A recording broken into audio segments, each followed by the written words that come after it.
Bismillahirrahmanirrahim. Assalamualaikum warahmatullahi wabarakatuh. Nama saya Fada Merohab. Saya kelas 4C dari Fakultas Tarbiyah dan Keguruan. Nah, di sini saya akan menjelaskan dari pertemuan 2 sampai pertemuan 7. Nah, pertemuan kedua itu mengenai teori pembelajaran behavioristik dan kognitif serta pembelajaran konstruktivistik. Nah, pembelajaran pertama itu dia menjelaskan ini masih dirasakan manfaatnya dalam kegiatan pembelajaran. Selain teori ini telah mampu memberikan sumbangan atau motivasi bagi lahirnya teori-teori belajar yang baru. Juga karena prinsip-prinsipnya atau walau terbatas terasa masih dapat diaplikasikan secara praktis dalam pembelajaran hingga kini. Nah, secara ringkasan, teori ini mengatakan bahwa pembelajaran adalah perubahan tingkah laku.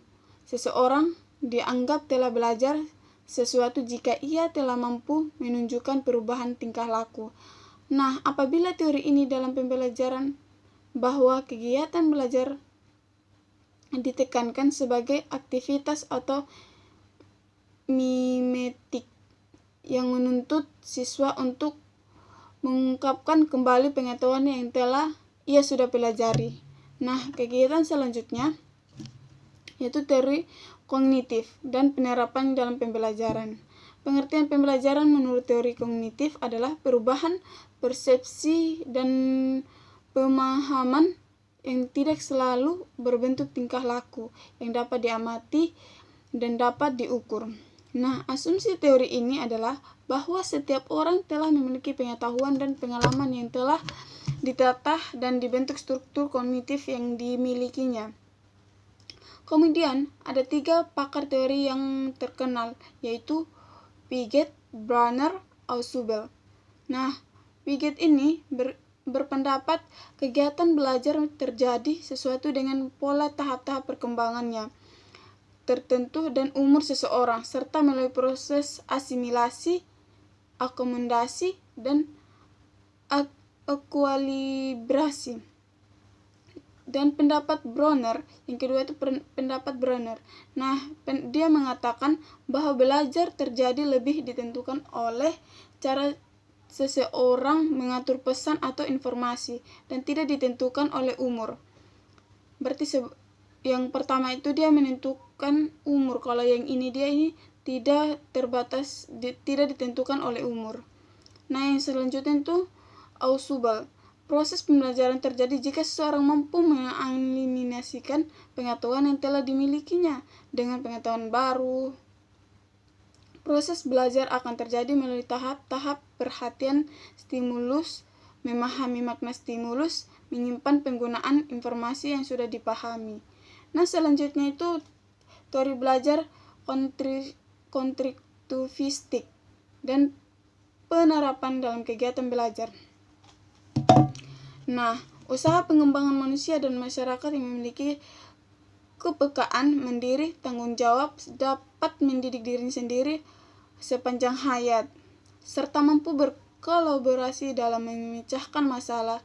Diperlukan layanan pendidikan yang mampu melihat kaitan ciri-ciri manusia tersebut dengan praktek-praktek pendidikan dan pembelajaran untuk mewujudkannya.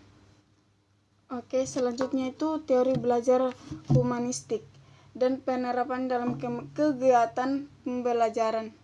Menurut teori ini, tujuan belajar adalah untuk memanusiakan manusia, dan proses belajar dianggap berhasil jika siswa telah memahami lingkungan dan dirinya sendiri. Dan teori humanistik dalam kegiatan pembelajaran cenderung mendorong siswa untuk berpikir induktif.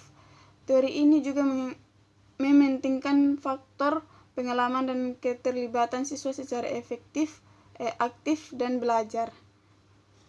Nah, yang pertemuan ketiga itu menjelaskan tentang objek-objek pembelajaran matematika.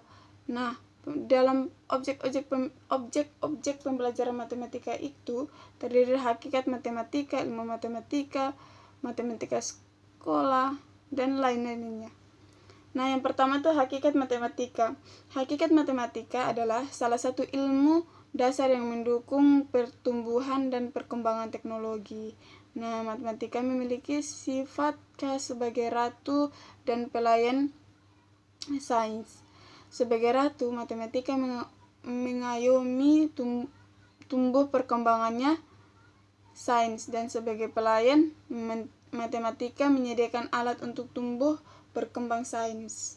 Selanjutnya itu ilmu matematika. Matematika sebagai ilmu adalah matematika yang utuh dalam sistem maupun strukturnya yang deduktif asiokomatif.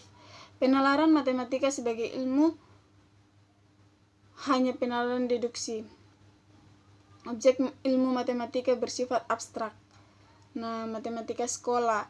Matematika sekolah terdiri atas bagian-bagian matematika yang dipilih guna menumbuh kembang kemampuan dan membentuk pribadi siswa serta berpadu kepada perkembangan iptek. Objek langsung pembelajaran matematika sekolah adalah fakta. Yang pertemuan keempat itu menjelaskan tentang pendekatan, model, dan metode. Nah, pendekatan itu terdiri dari 6. Yang pendekatan pembelajaran, strategi, metode, teknik, taktik, dan model. Pendekatan pembelajaran dapat diartikan sebagai titik tolak atau sudut pandang kita terhadap proses pembelajaran yang menunjukkan pada pandangan tentang terjadinya suatu proses yang sifatnya masih sangat umum. Di dalamnya mewadahi, menginspirasikan, menguatkan, dan melatari pembelajaran dengan cangkupan teoritis tertentu. Selanjutnya itu metode pembelajaran. Nah, metode ini itu cara dalam rangka mencapai tujuan. Dalam hal ini dapat menyangkut dalam kehidupan ekonomi, sosial, politik, maupun keagamaan. Selanjutnya itu teknik pembelajaran. Itu dapat diartikan sebagai cara dilakukan seseorang dalam mengimplementasikan suatu metode secara spesifik. Misalnya, penggunaan metode ceramah pada kelas, seperti kemarin itu yang saya jelaskan kepada adik-adik siswa SD kelas 2. Itu banyak juga yang tidak paham kalau menggunakan ceramah. Nah, selanjutnya itu model pembelajaran merupakan bungkus atau bingkai. Nah, pembelajaran model